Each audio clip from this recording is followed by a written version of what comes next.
Siyathemba nizolijabulela lolu hlelo.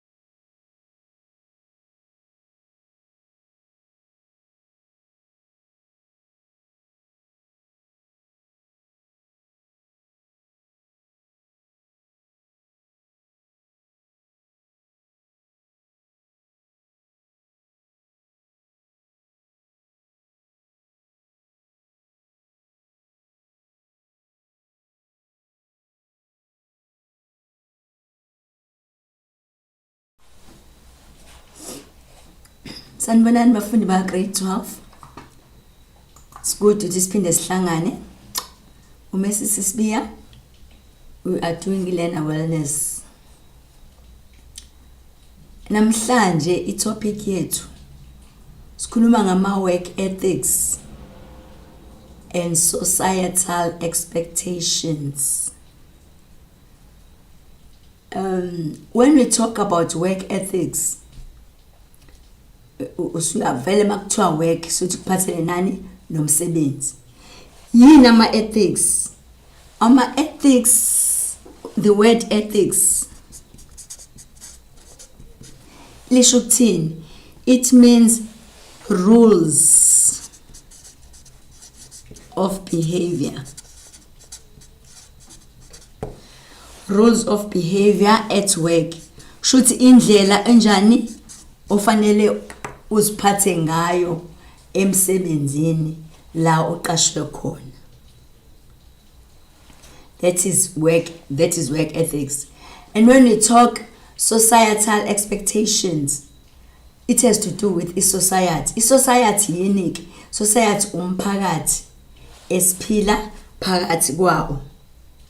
Shuthi in other words, when we talk about societal expectations, uma uthi umuntu expects something, kusho ukuthi into asuke njani elindele kuwena as an individual, kodwa la khulunywa ngani nge-society as a whole. Shuthi umphakathi ophila wona, kungaba omakhelwane, kungaba abantu osebenza nabo, kungaba ama-colleagues as well. So ama-societal expectations bona yini? It's what people believe you should do or how you should behave. So ama-societal expectations, it's what people believe you should do. Into abakholelwa ukuthi wena fanele uyenze. When or how you should behave. Shuthi la chaza ukuthini? Indlela ofanele wenze njani uziphathe ngayo emphakathini, emsebenzini, nabantu that are around you, laba bantu ophilisana nabo. Right. Going back to work ethics. Masikhuluma ngama work ethics, ngithe ama ethics are rules of behavior at work.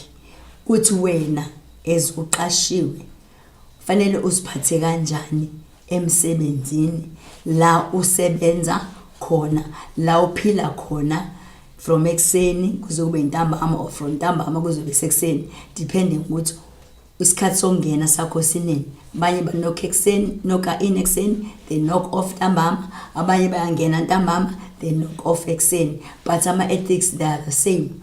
Ama societal expectations futhi anjani ayafana. Right. I guess buyeleke lapha ku ethics, work ethics. Ama ethics, ama moral principles and standards of conduct that tell you how to act or to behave. Kushuthi ene vele mangabe sikhula or la siqhamuka khona, we are from different backgrounds and we are raised indlela esihlukene. kodwa wena as an individual wena ke as that person wena you have your own moral principles. Moral principles uyazi ukuthi fanele behave kanjani nokuthi fanele uyiconduct. How do you conduct yourself? How are you supposed to behave? How are you supposed to act? Wena uziphethe kanjani? Isimilo sakho sinjani? U-acta kanjani phakathi kwabantu that are around you nabantu laba abangaphezulu kwakho? Those are ethics, which are your moral standards. And ama ethics akhombisa thina as well as human beings ukuthi what is right and also what is wrong. So they show us ama ethics. They show us ayasikhombisa as human beings njengabantu abaphilayo. Asikhombisani. They show us what is right, okulungile, what is right from what is wrong, from what is wrong, and also what is good, okulungile from what is bad. Khona lento ekuthiwa i-conscience unembeza. My ethics ahambisana nonembeza. When you do something that is right, your conscience tells you ukuthi no you're right. And when you do something that is wrong, unembeza vele now uyakutshela ukuthi wrong. And you know when you do something good, and you also know when you do something that is bad. But abanye abantu ke bayabathi bona abanamsebenzi abanamsebenzi nomunye umuntu, which is wrong because uphila nabantu, umuntu uphila phakathi kwabantu, uphila nabantu. So ama ethics, those are moral values. Ama values asuka kuwena ngaphakathi morally akuguidayo that show you ukuthi how you need to behave. So ama ethics njoba ngishilo ukuthi they are based on values. Ama ethics, they are based on values. What are values? Njengokuthi nje wena as umuntu, one into yokuqala nje value yokuqala wena ukuthi you need to respect yourself. Zihloniphe wena. Respect yourself wena as an individual. And ngaphandle ukuthi uhlonipha wena, also respect your surroundings. Also respect your surroundings. Yini ama surroundings? My surroundings is izinto that are around you ezikuzungezile. Can be at work, can be omakhelwane, it can be abantu ophila nabo, can be even abantu ongabazi, because it doesn't mean you only have to respect people that you know. You also respect people that you don't know, because those are your moral values. Those are values that you are brought up, especially with us as abantu abamnyama. Angisho ukuthi abanye azinye izizwe asifundisa inhlonipho, but thina it is instilled in us ukuthi uma uyingane you greet umuntu ohlangana naye. Sikeke manje ukuthi sesiphila kwenye era, but we were raised and taught ukuthi when you meet not only an elderly person, mohlangana nomuntu nje endleleni uyabingelela, mbuza impilo, udlule. Hayi ukuthi udlule nje sengathi kudlula iphepha eduze kwakho. Those are moral values. Umuntu omdala uma befika mhlambe emhleli, mhlambe you are in a queue or you are in a clinic or wherever, if there are seats available, maqhamu umuntu omdala, wena as a child you need to stand up and give that seat to an elderly person. Those are values, moral values that you were raised with. Nanokuthi still they do exist even manje. Ufika abantu bendawonye you greet. You don't expect ukuthi kube yibona abazobingelela wena. Uyabingelela ubuza impilo. Khona abanye abantu abavele uyahlangana nomuntu edlulela nje, uyabafica abantu ekseni because wena you woke up on the wrong side of the bed, so ke awunasikhathi somunye umuntu. No, those are moral values, those are ethics that we were brought up with. So when it comes to working manje, because khuluma ngomsebenzi la, when it comes to umsebenzi, when it comes to work, so work ethics show akhombisa what is acceptable, okwamukelekile, what is acceptable, and also what is good. Ama work ethics akhombisa acceptable and what is good in the world. Which world? In the world of work. Shuthi la usebenza khona izinto ezamukelekile, izinto ezinhle efanele uzenze. So kushuthi njengoba ukukhulunywa ngomsebenzi, shuthi lana kukhona ini imithetho. Imithetho ke ngesingisi we call it ama rules, angithi. There are rules.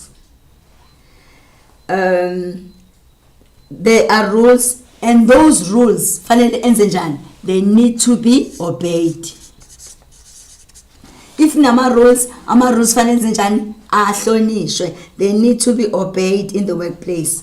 Njengamaphi ama rules, for instance, njengokuthi uma usemsebenzini, don't steal, musu ntshontsho. Don't steal. Don't do fraud.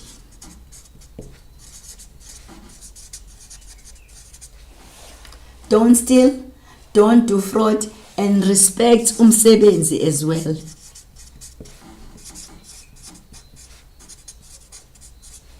You awuntshontshe, awufrodi, and you also respect umsebenzi. Uyawuhlonipha umsebenzi that you have been employed in. Because when you look at yourself, you should see yourself as lucky ukuthi uyasebenza. There are people outside abasebenzi, they so wish they could be in a position, and wena because awunandaba, you don't respect umsebenzi wakho, wenzela igama lakho phansi, because those people mhlambe mabengangena, they can do even better than you are. So wherever you are, respect wena, respect your surroundings, and respect umsebenzi as well. Awuntshontshe, awenzi fraud, ukhohlakala, and umsebenzi njani uyawuhlonipha. Right. Ake size la ku societal expectations, ukuthi ke i-society, umphakathi ke wona ubhekeni kuwena. Societal expectations. Umphakathi wona ubhekeni kuwena as umuntu osebenzayo. Ma societal expectations ngithe these are what people expect. Abantu into abayilindele kuwena. They expect and they believe you should do, or how you should behave. Ukuthi fanele wenze njani, uziphathe kahle. If you are able to work, uma fanele usebenza, do so. Usuyawazi ama work ethics fanele wenze, so fanele wenze njani, you have to work. Ngani? Because ngokusebenza kwakho awusebenzeli wena as an individual, you are building a nation, wakha isizwe, and also you are also fulfilling your potential. Nawe you are doing something. Wenzani? You are contributing to a community, you are contributing to a society, you are contributing to umphakathi, and you are also contributing to economy of the country. You contribute kanjani to economy? What are your contributions? My contributions to economy. Fanele wenze lokho okufanelekile. Njengowenze njani? We have to pay tax. You have to pay taxes. Lokho njenge uzobalela uSARS ukhona there, you have to pay taxes. And also mabe wena ususemsebenzini mhlawumbe usuphethe or wazi abantu abaphethe nawe ke for ama societal expectations create job opportunities, vulela phela abanye abantu umsebenzi ukuthi nabo benze njani bangene basebenze. Create job opportunities for others, angithi enesithe sithuthukisa economy la. Pay taxes, create job of opportunities for others, and mhlambe futhi we can even mentor mhlambe abanye abantu abangaphansi kwakho, mentor them, bafake under your wings, mentor others. Uma mentorisha ubafundisa umsebenzi wenzani when you mentor them, you are passing your skills, uyabadlulisela by passing your skills and knowledge, udlulisela ulwazi lwakho, passing your skills and knowledge to them. Dlulisela ulwazi lwakho kubona ukuthi nabo babe empowered. When you empower somebody umupha you empower a person, so umenze njani, umenza naye akwazi ukuthi enze njani, asimame, ame, azimele, naye akwazi ukuthi put food on the table for ifamily yakhe or for yena nomndeni wakhe as well. So amanye ke amanye ama contracts mhlambe when you sign a contract emsebenzini, amanye ama contracts they do mention a few things, ayatshela ukuthi fanele wenze lokhu nalokhu, but ke okunye they are not going to say it. But angithi sikhuluma ngama work ethics la, okunye bazokusho but kwenze njani, it is up to you wena ke manje as an individual ukuthi wenze njani to behave in an acceptable manner in the society, ziphathe ngendlela efanayo. Sometimes they are not going to mention it kwi contracts yasemsebenzini, but wena because this is how your moral values uyawazi, so they are not going to mention final, but wena ke as an individual it is up to you ukuthi wenze njani, ubehave kanjani ngendlela eyamukelekile in the society, kuphi emphakathini. Okay, I guess let's check a few, I guess begela a few examples. These are just examples, examples of work ethics and societal expectations. We are looking at a few examples. Let's take adaptability. When you adapt, adapt, it means unjani, you are flexible. More flexible ufitha noma ikuphi. Isimo sikanje ngiyakwazi ukuadapta ngingene kulesimo ngaleso sikhathi. You are not rigid. Awusho ukuthi mina there is no me la. You have to adapt. Ukuthi mangabe isimo sesikanje, be flexible. So what do I mean by that? I mean you can work with anyone and everyone.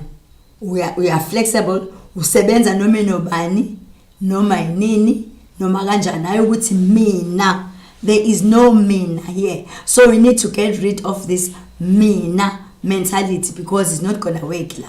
Because fanele wenze njani, you have to adapt. Sifake esimeni. One, and also ASB example, dependability.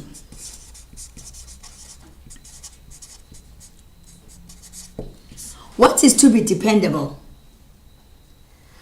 When you are dependable, it means you honest, and also you are reliable.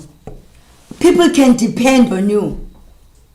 Abantu bayakwazi ukuthi ene ukhona usibanibani.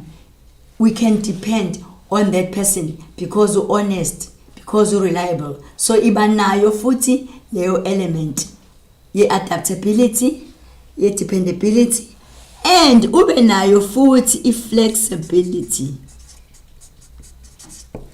Flexibility kishifane ne adaptability, because when you are flexible, umuntu flexible, it means you are willing to do whatever. Umisela wenza noma yini, even if it is not in your job description. Hayi ukuthi uzothi mina ngiqashelanga ukuthi when needs be ukuthi fanele uyenze into, then you are going to do it because you are flexible, you are adaptable. So uzosho ukuthi hayi mina angizange ngiqashela ukuthi mangabe sisikhona isidingo yenza. Right. Enye futhi elandelayo, it is honesty.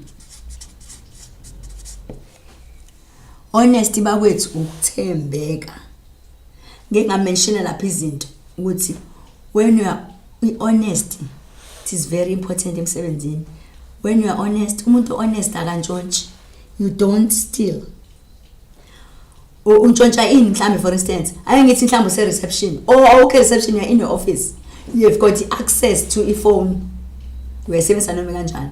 Leyo phone lapho is for ukwenza umsebenzi oqondene nomsebenzi. It's not for phoning your friends or making your own personal calls. No. Then mawenza njalo usuwenza njani? You are not being honest, because now you are stealing your employer's phone to make personal calls. And that's what's cut or phone ngaso go wrong, because when you should be doing what? Doing your work, but you're busy, you are making calls, and bill is a charge umqashi, but these are your personal calls. Okunye futhi initiative. Makuthiwa thatha initiative. Be initiative kusho ukuthini? Initiative, it means awudingi ukuthi khona umuntu ozolokhe kula ayikho induna la ukuthi hayi ngizosebenza mase khona supervisor wami, ngizosebenza manje khona umuntu ongibhekile. Initiative, it means you can work without direct supervision. In other words, you are self motivated. Uyathatha inxeba usebenzele wena, awudingi ukuthi uzosebenza kuphela awu nansi induna iqhamuka usuyasebenza nayi supervisor yami singasebenza. Iyaphuma supervisor attend a meeting, hlala phansi, thatha phone, I make my own phone calls, fonela abangani bami, ngenza inzipho zami, ngiphethe nail polish yami. That is unacceptable. Akuvumelekile emsebenzini. Enye elandelayo appearance. Appearance ukuthi ubukeka kanjani. Appearance emsebenzini. Appearance ihambisana nani? Ihambisana nendlela ogqoka ngayo. You need to dress appropriately. Gqoka ngendlela ehloniphekile, ngendlela neat, and nangendlela clean. Hayi ukuthi fanele uzuze uswenke, but if you are neat, you are clean, appearance yakho is appropriate, yonke into it's in order, then it is also one of our examples. Bese ke kakhulukazi attitude. Attitude yakho goes a very long way. Attitude, abanye abantu, they've got this negative attitude. Yonke into nje kubona is negative. When you are here at work, so attitude yakho towards abanye abantu fanele ibe njani? Fanele ibe positive. Izoba positive kanjani? Because you are always enthusiastic. Uhlale umuntu okujabulelayo emsebenzini. You are always motivated. And lokho uyakwazi ukuthi ukudlulisela kwabanye abantu nabo, they can you are enthusiastic, you are motivated, and if there are challenges, mhlambe khona inkinga ohlangabezana nazo emsebenzini, you are also able to overcome. We are also able to overcome challenges as well. Uyakwazi ukuthi ama-challenges ukwazi ukuthi overcome inkinga ohlangabezana nazo, uyakwazi ukuthi uzi-overcome sibe right. And then bese kuba emsebenzini again khona lento ekuthiwa i-lifelong learning. Why? Because sihlale akukho ukuthi ngiyazi, sihlale senze njani, sihlale sifunda ngaso sonke isikhathi. So nawe njoba ula fanele wenze njani, you need to increase your knowledge. Increase kanjani knowledge yakho, you need to upgrade your skills as well. In other words, hayi ukuthi ngoba nakusengiqashiwe sengiphumule sengi-right. Upgrade your skills, increase your knowledge. If there are opportunities ukuthi kufanele funda uqhubeke, mentor others, and also upgrade yourself as well. Ungabi sendaweni eyodwa uthi hayi no sengi-right. Upgrade yourself because each and every day there are new things. I-technology develops njalo, ihlala iqhubekela phambili. So nawe be like hambisana nayo i-development, hambisana nayo i-technology, hambisana nayo inqubekela phambili. Hayi ukuthi la usu-contented konke seku-right usunesekile. No, zazi ukuthi la is a lifelong learning. Uyafunda nje uze uyoshona ngaphansi 6 feet underground. Enye futhi elandela is cooperation. I-cooperation ke ihambisana nani nabantu ophilisana nabo. When you cooperate, it means you get on well with others. Uyakwazi ukuphilisana nabanye abantu because akekho umuntu oyi-island. Sithi singisi no man is an island. Akekho umuntu ophila yedwa lapha esiqhingini, uphila nabantu. So kumele ukwazi to adapt, sibuye lapha adaptability, cooperation, ukuthi get on well with others. Sometimes unginyathela umuntu ikhona, yes izoba buhlungu, but kuyadlula vele kuzonyathelwana, kuzoba khona lezo zinto, but hayi sekuzodwela on those things. Kuyaqhubeka, kuyaphileka, get on well with others because ngeke uzumshonise ndawo lo muntu nisebenza na every day. So ezinye izinto you just learn ukuthi uyidlulise as if azange zize zenzeke. And then bese kuba ne-teamwork spirit as well. Teamwork, mawusebenza usebenzi wedwa. So i-teamwork ihambisana nani ne-respect, because uzoba respect labantu osebenza nabo, and then you also get along with them. Ngani? Because vele njoba nila niyaphilisana, niyasebenzisana, ngeke baze bakulahle nawe futhi ngeke uzobatshinge ndawo because vele indlela efanele niphile ngayo. And also bese ke besides all that fanele phela umsebenzi uqhubeke. So there should be what we call productivity. Obe khona phela umsebenzi. Produce. Productivity, it means show something. Show something for the time that you have. Ngaleso sikhathi ukhona emsebenzini from 8 to 4 or from 6 to 6 in the morning. Ayibe khona productivity. Akube khona difference ukuthi somebody was here wenza this and that. Kungafani na izolo. So zazi ukuthi ngaso sonke isikhathi you need to produce izinto ezinjani ezintsha. Be productive and also be reliable as well. Reliability, it means you are trusted, bayakuthemba, and you are also able to do what? To provide what is needed. You are reliable and you provide what is needed. In other words, even if your superior, umuntu ongaphezulu kwakho is not there, uyazi ukuthi wena mawukhona mayisefika uzoyibona i-difference because uyakuthemba, ukuthi you are reliable, uzokwazi ukuthi uwenze umsebenzi ngendlela efanele nangendlela ecorrect, hayi ukuthi fanele wenze njani ulandelwe ngemumva as if usayingane encane. And okunye futhi ipunctuality bakithi. Uyazi umuntu ofika late nje kuqala lapha, ufika late eklasini, ufika late sedlulile period oqala nani kuze kungene. So punctuality goes a very long way. Arrive emsebenzini on time, fika ngesikhathi emsebenzini.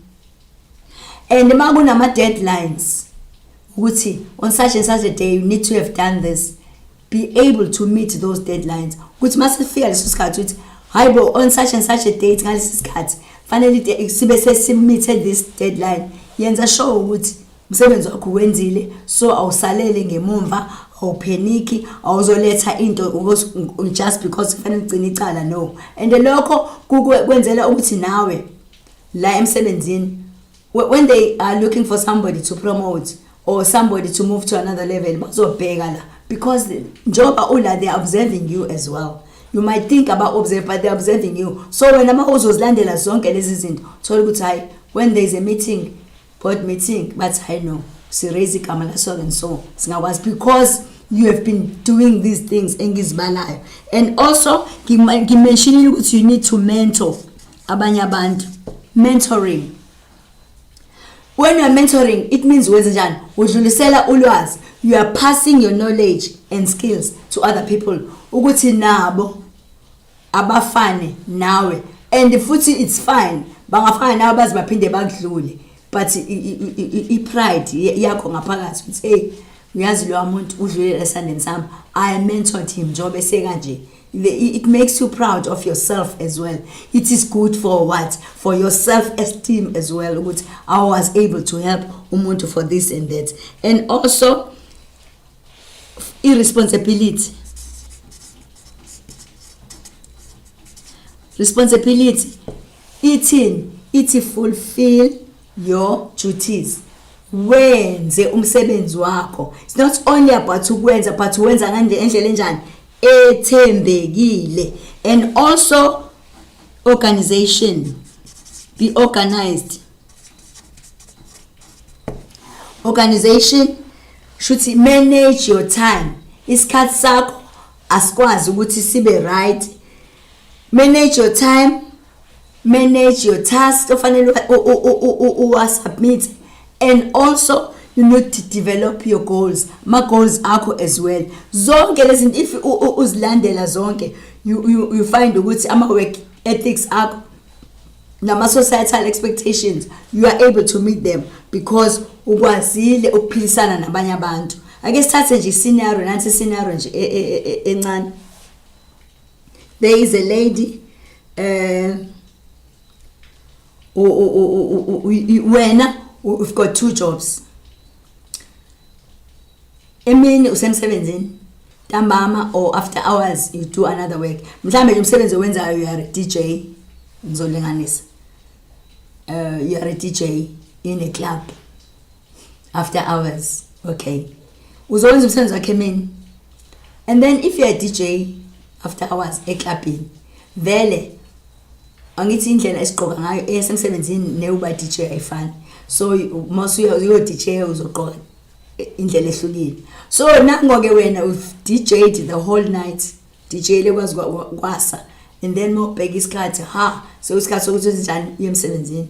Can you imagine we are going to work with those DJ clothes oyigqokile? So we are no longer properly dressed for umsebenzi owenzayo, and also awuzangulale. So what is going to happen?